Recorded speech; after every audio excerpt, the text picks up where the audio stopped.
Hello everyone. 5 chapter की second exercise आज हम स्टार्ट कर रहे हैं। टॉपिक देखो क्या है हमारे पास, pressure of a body resting on a horizontal plane moving vertically upward और डाउनवर्ड। कि हमारे पास यहाँ पे नाम से क्लियर हो रहा है कि हम किस केस को डिस्कस करेंगे कि हमारे पास कोई बॉडी है जो रेस्ट कर रही है किसी हॉरिजॉन्टल प्लेन पे, लेकिन जो वो प्लेन है वो मूव कर रहा है वर्टिकली अपवर्ड एंड डाउनवर्ड। ठीक है, तो वहाँ पे जो प्रेशर की होगा वो किस टाइप से होगा और किस तरह से वहाँ पे कंडीशन बनेगी उसके ऊपर है ये। अब कोई बॉडी है हमारे पास जिसका मास m है, प्लेस्ड किया है हमने इसको किसी हॉरिजॉन्टल प्लेन पे, which is moving with constant acceleration f।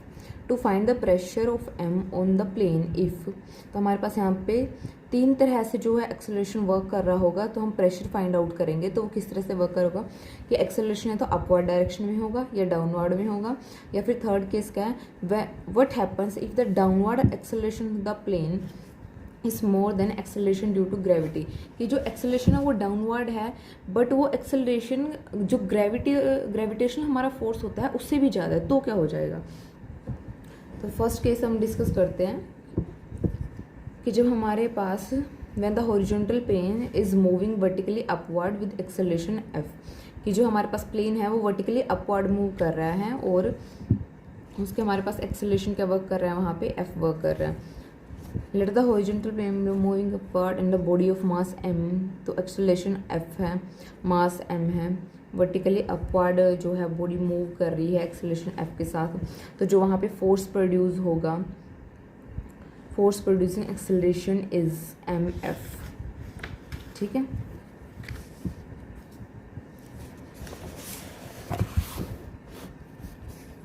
तो वहाँ पे बॉडी पे उस टाइम पे कौन से फोर्स एक्ट कर रहे होंगे ये बता रहे हैं नेक्स्ट स्टेप में। एक तो वेट mg जो डाउनवर्ड एक्ट कर रहा होगा, ठीक है, कि मास m है तो डाउनवर्ड कौन सा फोर्स एक्ट करेगा, mg। नेक्स्ट है normal reaction r of the plane on the body acting vertically upward, दूसरा रिएक्शन एक्ट कर रही होगी, ठीक है, वो अपवर्ड डायरेक्शन में एक्ट कर रही होगी, और हमारा जो एक्सेलरेशन है वो भी अपवर्ड डायरेक्शन में एक्ट कर रहा है। तो हमारे पास जो रिजल्टिंग फोर्स है मोशन की वजह से वो कितना रहेगा, r माइनस एम जी रहेगा, और वो किसके इक्वल है, जो हमने अभी फोर्स निकाला था P equal to m f. ठीक है, तो यहाँ से r रिएक्शन की वैल्यू निकाल लेते हैं, वो क्या रहेगी m g plus f, which shows that reaction r which is equal and opposite to the pressure which the mass exert on the plane is greater than the weight m g of the body by an amount m f. ठीक है, ये जो reaction है ये जो है ये greater रहेगी mg से, कितना अमाउंट ग्रेटर देन रहेगी mf।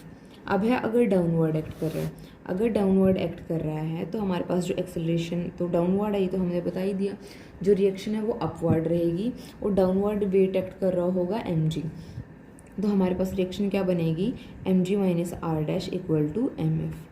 ठीक है, थर्ड केस हमारे पास जब जो f है वो बड़ा हो g से, यही तो हमने बोला था कि जो एक्सेलरेशन एक्ट कर रहा है वो ग्रेविटेशनल वैल्यू से भी ज़्यादा हो, तो इन्होंने कहा when the plane moving downward with the acceleration f greater than g then reaction r dash is negative, तो जो रिएक्शन है वो नेगेटिव हो जाएगी। In this case body does not remain in contact with the plane, कि जो body है वो प्लेन के कॉन्टैक्ट में रहेगी। The body move freely downward with the acceleration g and the plane move downward with the acceleration this. इसके बाद यहाँ पे नोट दिया हुआ है, इसको मार्क कर लो, ये भी हम यूज़ करेंगे कि जब अगर प्लेन जो है वो मूव करे यूनिफॉर्म वेलोसिटी के साथ, अगर प्लेन यूनिफॉर्म वेलोसिटी के साथ मूव कर रहा है तो f क्या हो जाएगा 0 और जो r है वो mg के इक्वल रहेगा, that is apparent weight is equal to the actual weight. Next time बताया the apparent weight r is greater than और less than the actual weight according as f is in upward और downward direction, that is according as the force producing acceleration is in upward और downward direction. ठीक है, इसको underline कर लेना, इसका हम यूज़ करेंगे when a mass being lifted और lowered by means of string, कि जब हम मास को लिफ्ट कर रहे हैं या फिर लोअर लेके आ रहे हैं, ठीक है, अप या डाउन कर रहे हैं, तो वहाँ पे टेंशन प्रोड्यूस होगी। ठीक है, स्ट्रिंग में टेंशन प्रोड्यूस हो जाएगी, तो जो आर रिएक्शन है वो रिप्लेस हो जाएगी टेंशन से इस तरह के केसेस में। तो अब देखो इनके लिए आपके पास इक्वेशन सेम है, बस यहाँ पे क्या आ जाएगी, टेंशन आ जाएगी, रिएक्शन ही टेंशन प्रोड्यूस होगी उस केस में।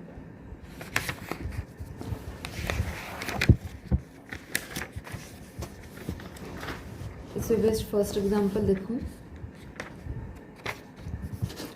a body of mass of 100 kg placed on a lift moving downward. The lift moves at first with the acceleration 5, then with constant velocity, then finally with the retardation of 5 meter per second square. Find the pressure exerted by the body on the lift in each part of the motion. तो हमारे पास यहाँ पे 3 cases दिए हुए हैं।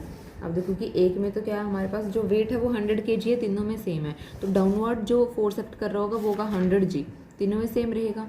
ठीक है, reaction R1 R2 R3 लेके चल रहे हैं तीनों केसेस में अलग अलग। और तीसरे इन एक्सेलरेशन पे हमें बात बताइए कि पहले में डाउनवर्ड एक्ट कर रहा है,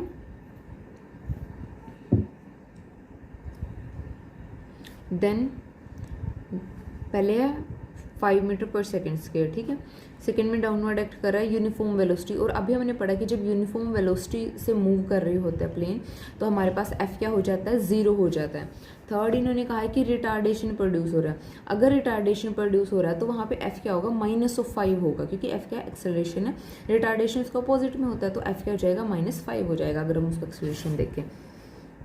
when the lift is moving downward with the acceleration 5, तो हमारे पास क्या होगी, normal reaction mg minus r equal to mf, इसका हम यूज़ करेंगे। तो यहाँ से R1 निकाल लेंगे, जस्ट कैलकुलेशन वर्क है तो इसको आप देख सकते हो। नेक्स्ट है कि जब हमारे पास कांस्टेंट वेलोसिटी से मूव कर रहे तो अभी मैंने बताया उस केस में हमारे पास f क्या हो जाएगा, 0, तो mg माइनस आर किसके इक्वल रहेगा, 0 के, तो यहाँ से R2 की वैल्यू आ गई। थर्ड है हमारे पास कि जब रिटार्डेशन है उसके पास तो एक्सेलरेशन अभी मैंने बताया क्या हो जाएगा, -5 हो जाएगा। अगर रिटार्डेशन 5 देन एक्सेलरेशन -5। तो इक्वेशन यहाँ पे भी हम यूज़ करेंगे mg minus r equal to mf को यूज़ किया, और R3 थर्ड रिएक्शन भी आपके पास आ गई। सेकेंड एग्जाम्पल देखो, a body whose true weight is 30 kg appear to weighing 12 kg weight when weighing by means of spring balance in a moving lift. What was the acceleration of the lift at the time of weighing? तो हमें उस time का acceleration बताना। तो उन्होंने कहा कि actual wait 30 kg है, लेकिन जो वो अपीयर हो रहा है उसमें जो भी ये मूवमेंट हो रही है, इस वजह से इन्होंने बताया कि जो भी ये काम हो रहा है इसकी वजह से जो वेट है वो 12 kg अपीयर हो रहा है। तो इन्होंने कहा कि जब उसको हम लिफ्ट कर रहे हैं उस टाइम पे एक्सेलरेशन कितना प्रोड्यूस हुआ होगा। तो जो ट्रू वेट है वो 13 kg वेट है, उसको न्यूटन में चेंज कर लिया, 3g न्यूटन। ठीक है, अपरेंट वेट कितना होगा, tension in the spring balance acting upward, 12 kg weight equal to 12g Newton. Since the apparent weight is less than true weight, then the lift is moving downward. अभी हमने कहा था कि apparent wait के less और greater than होने से क्या फ़र्क पड़ेगा, कि लिफ्ट जो है मूविंग अपवर्ड डाउनवर्ड कर रही है उससे ये फ़र्क पड़ेगा। ठीक है, कि वहाँ पे हमें वेट कैसा प्रोड्यूस हो रहा है। अब आप नॉर्मली ही एग्जांपल लेके चल सकते हो अपने डेली लाइफ का, कि आप किसी लिफ्ट में हो, ठीक है, या फिर किसी भी ऐसी चीज़ पे जो ऊपर नीचे मूव कर रही है, तो जब ऊपर मूव कर रही होगी, जब नीचे मूव कर रही होगी, हर चीज़ का फ़र्क पड़ेगा वेट पे। ठीक है, वहाँ पे एक्सेलरेशन फोर्स सब कुछ अपवर्ड डायरेक्शन में कुछ और हो रहे होंगे, आपका वेट भी, और डाउनवर्ड डायरेक्शन में अगर जा रहे हो तो कुछ और हो रहे होंगे। तो यहाँ पे ये चीज़ हमें बताई गई है कि अपरेंट वेट जो है वो लेस देन अगर शो हो रहा है तो इसका मतलब जो लिफ्ट है वो डाउनवर्ड मूव हो रही है। तो यहाँ से हमें ये समझ आ जाएगा कि हमने इक्वेशन कौन सी यूज़ करनी है। एफ हम एक्सेलरेशन ले रहे हैं तो रिजल्टिंग फोर्स क्या रहेगा, डाउनवर्ड फोर्स। जितना हमारे पास चेंज आया है, जितना वेट में चेंज आया है उतना डाउनवर्ड फोर्स एक्ट कर रहा होगा। 13 minus 12g equal to g newton. ठीक है, तो p क्या होता है हमारे पास, mf होता है, और p हमारे पास क्या आया, जो हमारे पास रिजल्टेंट फोर्स है वो g आया। यहाँ से हम एक्सेलरेशन की वैल्यू निकाल सकते हैं, विच इज़ g बाय में 13, 9.8 बाय में 13। थर्ड एग्जाम्पल देखो, a mass of 10 kg falls freely at a distance of 10 meter from rest, then it is brought to rest after penetrating through 1 meter in sand. Find the average force exerted by the sand on it. तो कोई मास है 10 kg का, वो पहले rest में था किसी जगह पे, उसके बाद वो आया है नीचे की तरफ, उसने 10 मीटर की डिस्टेंस कवर की ज़मीन तक आने के लिए, उसके बाद वो पेनिट्रेट हुआ है, ज़मीन के अंदर गया है 1 मीटर तक। तो इन्होंने कहा कि एवरेज फोर्स बताओ कितना है वहाँ पे जब वो सैंड के अंदर पेनिट्रेट हो रहा है। तो यहाँ पे 2 पार्ट में इसको करके चल रहे हैं। ये आपको यहाँ पे बना के भी दिखाया हुआ है। तो फर्स्ट पार्ट है motion from rest to ground, कि वो रेस्ट वाली स्टेट से ग्राउंड तक आया। अब पहले रेस्ट पे था तो इनिशियल वेलोसिटी क्या रही होगी, 0, ठीक है। फाइनल वेलोसिटी हम कैलकुलेट कर लेंगे। डिस्टेंस कितनी कवर की है, 10 मीटर की कवर की है, और जी की वैल्यू आपको पता ही है। तो हम यहाँ पे इक्वेशन का यूज़ कर रहे हैं, v square equal to u square plus 2gh। यहाँ से हम फाइनल वेलोसिटी निकाल लेंगे, वो आगे 14 मीटर पर सेकेंड। अब नेक्स्ट मूवमेंट की बात करते हैं। उसके बाद क्या हुआ है कि वो 1 मीटर सैंड में पेनिट्रेट हुआ है। तो यहाँ पे जो हम वेलोसिटी है, फाइनल वेलोसिटी, वो क्या रही होगी, 0 रही होगी, क्योंकि यहाँ तक उसमें मूवमेंट थी। तो जो यहाँ तक आने के लिए फाइनल थी, अब वो इस एरिया में इनिशियल का काम करेगी, इनिशियल फाइनल। लेकिन अगर इस एरिया में है तो जो इसकी फाइनल थी वो इसके लिए इनिशियल का काम करेगी, ठीक है। तो ये वेलोसिटी सेकंड के लिए क्या है, इनिशियल। लेकिन उसके बाद 1 मीटर आके वो रेस्ट में गया है, तो इसका मतलब यहाँ पे फाइनल वेलोसिटी उसकी क्या रही, 0। डिस्टेंस उसने कवर की 1 मीटर। तो यहाँ से हम एफ की वैल्यू निकाल लेंगे इस इक्वेशन का यूज़ करके, ठीक है। एफ की वैल्यू आई -98। Let r newton be the average force thrust of the sand on the mass acting upward. तो इफेक्टिव डाउनवर्ड फोर्स कितना है, mg माइनस आर, और वो किसके इक्वल होता है, एम एफ के। तो यहाँ पे इक्वेशन में वैल्यू रख दो एफ की, mg minus r equal to m f. हमने इक्वेशन रख दिया, एफ की वैल्यू हमारे पास आ चुकी है, एफ की वैल्यू रख दो तो यहाँ से आपके पास आर की वैल्यू आ जाएगी।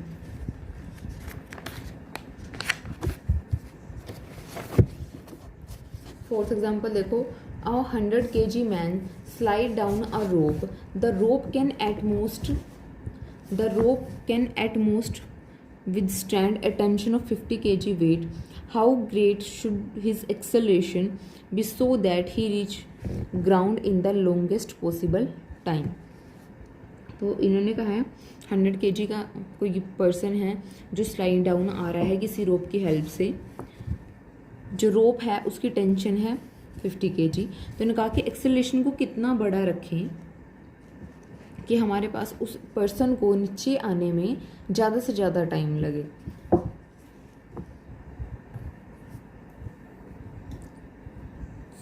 How great should be his acceleration, यानी कि एक्सेलरेशन कितनी हो, ठीक है, कि उसको लॉन्गेस्ट पॉसिबल टाइम लगे। ये इन्होंने कहा कि हम एक्सेलरेशन को कितना रखें कि उसको ज़मीन तक आने में ज़्यादा से ज़्यादा टाइम लगे। T be the tension in the rope, let man slide down with an acceleration f. Equation of motion क्या रहेगी, mg minus r equal to m f. अब r की जगह पे यहाँ पे क्या आएगी, टेंशन, क्योंकि यहाँ पे टेंशन प्रोड्यूस हो रही है, ठीक है। तो t की वैल्यू यहाँ से हमारे पास आ गई ये। तो मैक्सिमम टेंशन वो कितनी है वहाँ पे रोप की, 50 kg है।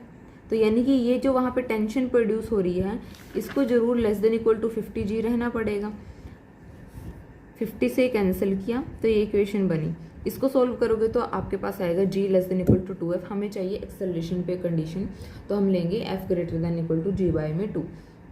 तो लॉन्गेस्ट पॉसिबल टाइम के लिए एक्सेलरेशन को लीस्ट होना पड़ेगा, ठीक है। ये हमारे पास यहाँ पे हम यूज़ कर रहे हैं कि अगर हमें लॉन्गेस्ट टाइम चाहिए तो वहाँ पे एक्सेलरेशन कम होना चाहिए।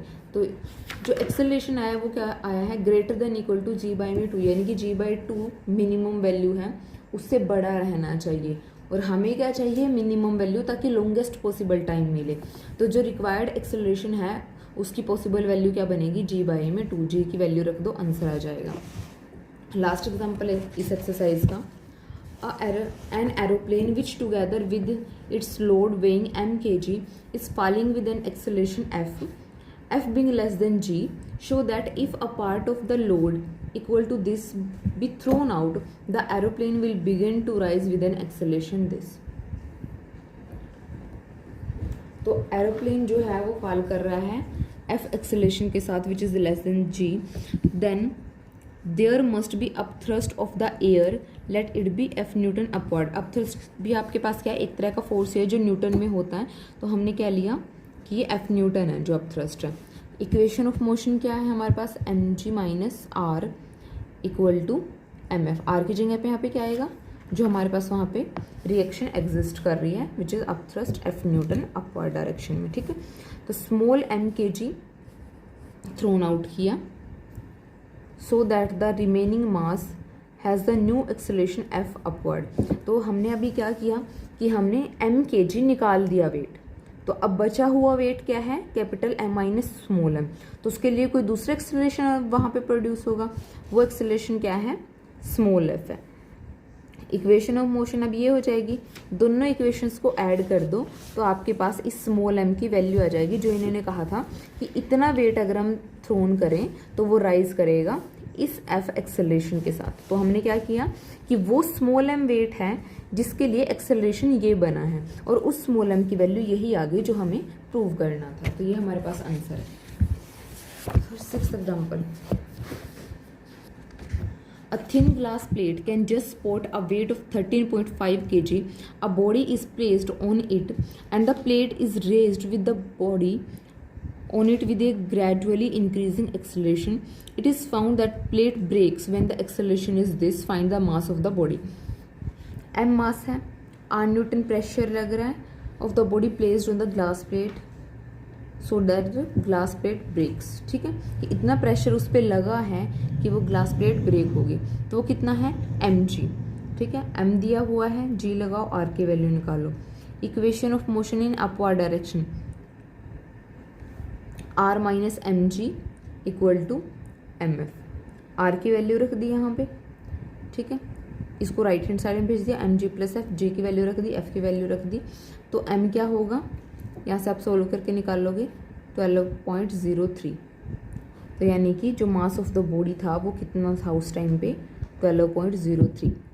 इन्होंने कहा कि इतना वेट वो सपोर्ट कर सकती है, इतना एक्सेलरेशन लगा, वो एक टाइम के बाद ब्रेक हो गई, तो हमें मास बताना है। तो हमने ये बता दिया कि इतना मास था कि वो इस एक्सेलरेशन तक जब गई तो वो ब्रेक हो गई, इतना वेट हमने उस पर रखा था, और इतना वेट वो 13.5 kg वो बियर कर सकती थी। ठीक है।